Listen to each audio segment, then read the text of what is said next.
Dawn broke over Pearl Harbor on December 7, 1941, a Sunday morning steeped in the quiet routine of a naval base.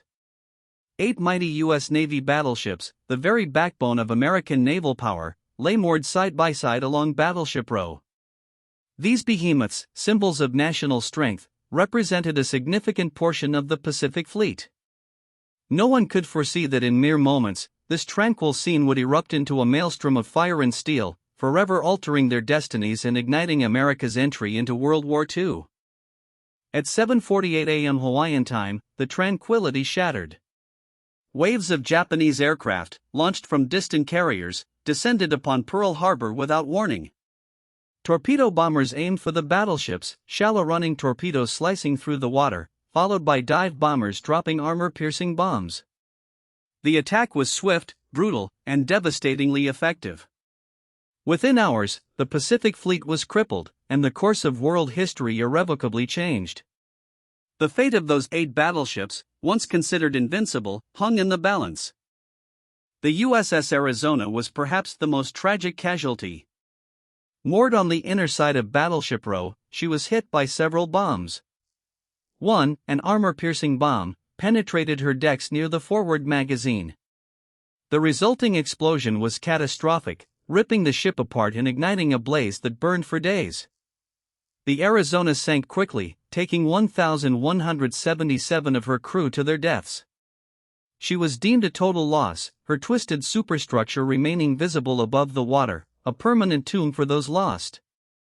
Unlike her sister ships, the USS Arizona would never fight again. Her wreck, still leaking oil more than 80 years later, remains at the bottom of Pearl Harbor, undisturbed. It serves as a solemn and powerful memorial, a poignant reminder of the sacrifices made on that fateful day. A gleaming white structure now spans her hull, allowing visitors to pay their respects to the fallen.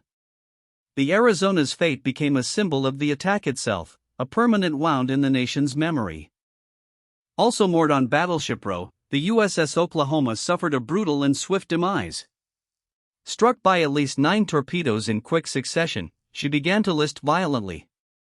Despite valiant efforts, the damage was too extensive, and the battleship capsized within minutes, trapping many of her crew inside. A total of 429 men were lost. The image of her overturned hull, keeled over with her bottom exposed, became another iconic, tragic visual of the attack, representing the overwhelming force of the Japanese assault. The effort to salvage the USS Oklahoma was one of the most remarkable engineering feats of its time. Starting in early 1942, a complex operation involving cables and winches slowly righted the massive hull over several months. Once upright, the ship was refloated in December 1943. However, the extent of her internal damage, combined with advancements in naval warfare, meant that repairing and modernizing her was deemed impractical. She was too obsolete and too broken to justify the enormous cost and effort. The dream of the Oklahoma returning to service remained unfulfilled. Declared irreparable, her armament and superstructure were removed. In 1947, she was sold for scrap. While being towed from Pearl Harbor to a breaking yard in California, the venerable battleship succumbed to a severe storm.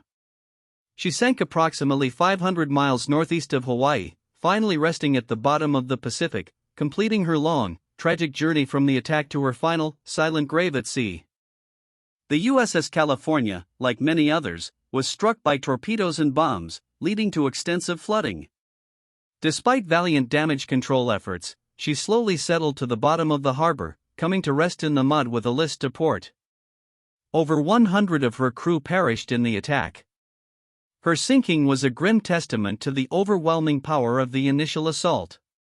Yet, her story would not end there. The determination to raise her was immediate and unwavering, a testament to American resolve. Through arduous salvage operations, the USS California was refloated in March 1942. This was only the beginning of her rebirth. She underwent massive reconstruction and modernization, receiving updated armor, propulsion, and anti-aircraft weaponry. Her entire profile changed, transforming her into a modern battleship ready for the new era of naval warfare. This monumental effort signaled America's commitment not just to revenge, but to adapting and overcoming the challenges posed by the Pacific conflict. The revitalized USS California returned to combat in 1944. She joined the push across the Pacific, providing crucial fire support for amphibious invasions. Her guns pounded enemy positions on islands like Saipan, Guam, and Tinian. Most famously, she participated in the Battle of Leyte Gulf, specifically the Battle of Surigao Strait, one of the last major battleship-on-battleship engagements in history. It was a stunning vindication, a clear message that Pearl Harbor had not broken the U.S. Navy. The USS California continued to serve through the bitter fighting at Okinawa, surviving a kamikaze attack, before concluding her wartime service. After the war, she was decommissioned in 1946. Her advanced age and the rapidly changing face of naval warfare rendered her obsolete. In 1959, the proud battleship that had risen from the ashes of Pearl Harbor was sold for scrap. Her journey from the seabed to a formidable fighting ship exemplified the resilience of the U.S. Navy. The USS West Virginia sustained a devastating blow at Pearl Harbor, hit by at least 6 torpedoes and 2 bombs. She quickly took on water, settling into the harbor mud, listing heavily. 106 of her crew were killed. Her situation was critical, seemingly beyond repair, yet the same determination that fueled the California's salvage would apply to her. The resolve to reclaim and rebuild these powerful assets was a national imperative, a quiet promise to avenge the attack. The salvage of the USS West Virginia was even more complex than the California's, with extensive internal damage and a greater list. She was refloated in May 1942, then underwent a truly massive reconstruction program. Like the California, she emerged from the shipyards in 1944 as a virtually new ship, a super-dreadnought transformed for modern warfare. Her distinctive cage masts were replaced with a more compact superstructure, and her offensive and defensive capabilities were vastly improved. Returning to action in September 1944, the USS West Virginia quickly distinguished herself. She provided critical fire support for operations in the Philippines, including the Battle of Leyte Gulf.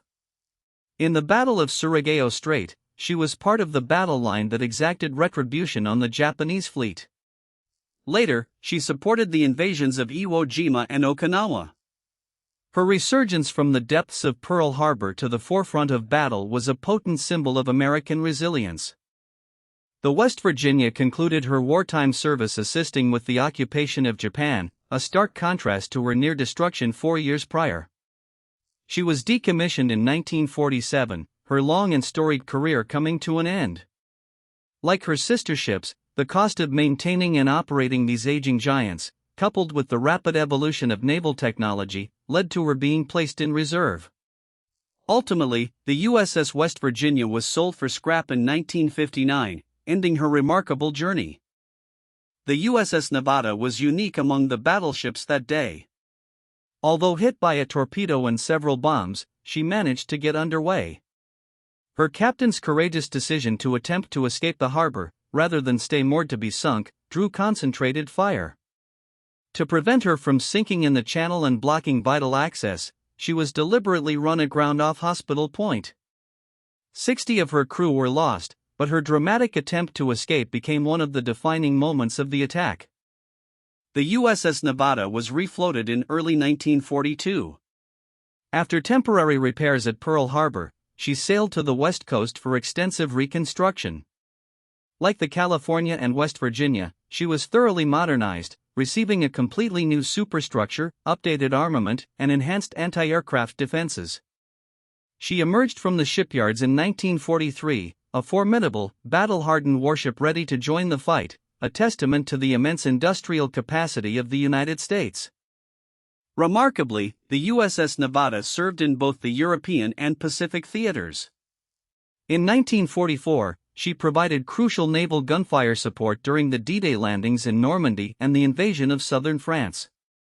Her heavy guns pounded German fortifications, earning her the nickname, the Old Lady of Normandy. Later, she transferred back to the Pacific, participating in the invasions of Iwo Jima and Okinawa, bringing her powerful armament to bear against Japanese defenses. Her global service was truly exceptional. After surviving Pearl Harbor in two major theaters of war, the USS Nevada met a unique fate.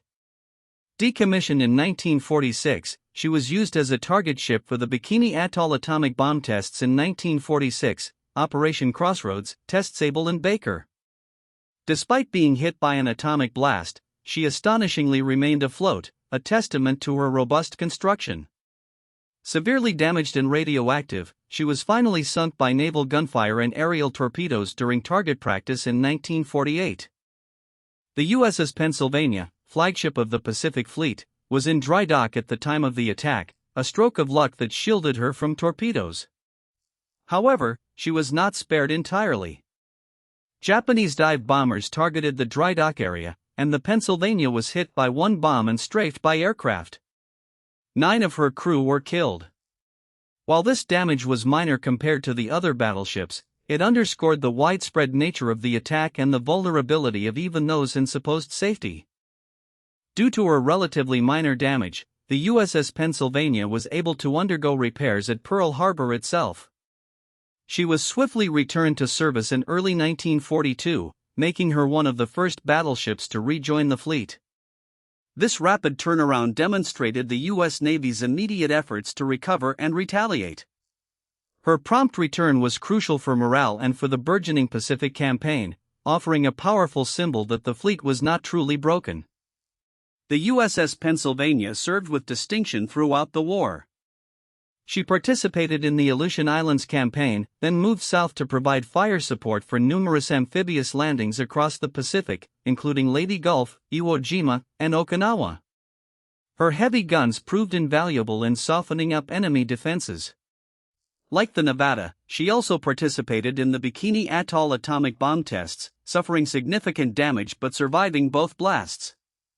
Her robust design continued to defy destruction. Though she survived the atomic tests, the USS Pennsylvania was too contaminated and damaged for further service. She was decommissioned in 1946.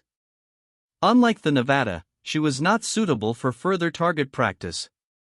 Her hull was eventually sold for scrap in 1948, bringing an end to the career of a battleship that had been present at the start of the Pacific War and endured its most devastating attack, only to witness the dawn of the atomic age. Her survival was a testament to resilience. The USS Maryland, moored inboard of the Oklahoma, was struck by 2 armor-piercing bombs. Fortunately, neither caused critical damage, and she remained afloat, although listing to port. 4 of her crew were killed. The Maryland's quick recovery was aided by her position and the nature of the hits she sustained. This allowed her to begin preliminary repairs immediately, showcasing the rapid response and repair capabilities that would become vital throughout the war. After temporary repairs at Pearl Harbor, the USS Maryland sailed to the Puget Sound Naval Shipyard for full repairs and some modernization. She returned to the fleet early in 1942, making her another one of the first battleships to be fully operational again.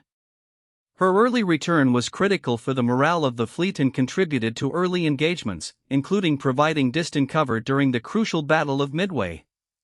Her availability quickly bolstered American naval strength. Throughout the Pacific Campaign, the USS Maryland earned the nickname Fighting Mary for her relentless bombardment support during island hopping operations. She pounded enemy positions at Tarawa, Kwajalein, and Saipan, enduring kamikaze attacks and fierce resistance.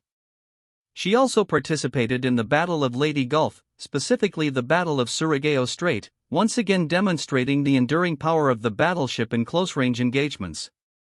Her guns were instrumental in countless invasions.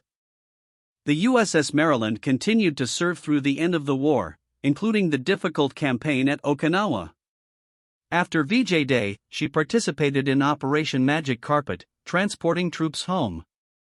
Decommissioned in 1947, she remained in the reserve fleet for over a decade.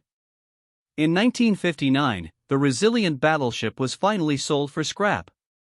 Her journey from the ashes of Pearl Harbor to a veteran of countless Pacific battles encapsulates the spirit of the entire U.S. Navy's recovery.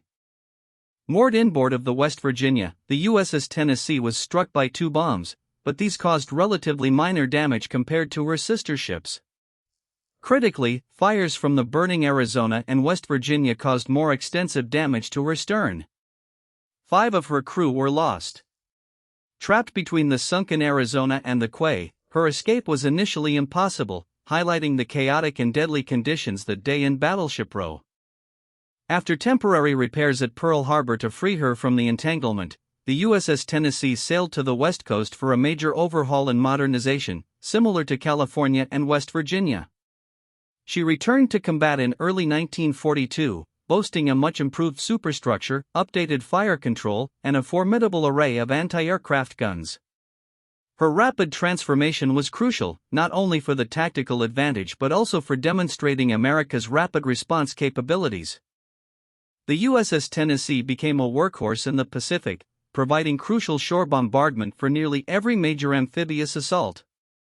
From the Aleutian Islands to Tarawa, Kwajalein, Saipan, and the pivotal Battle of Leyte Gulf, her heavy guns cleared the way for ground troops.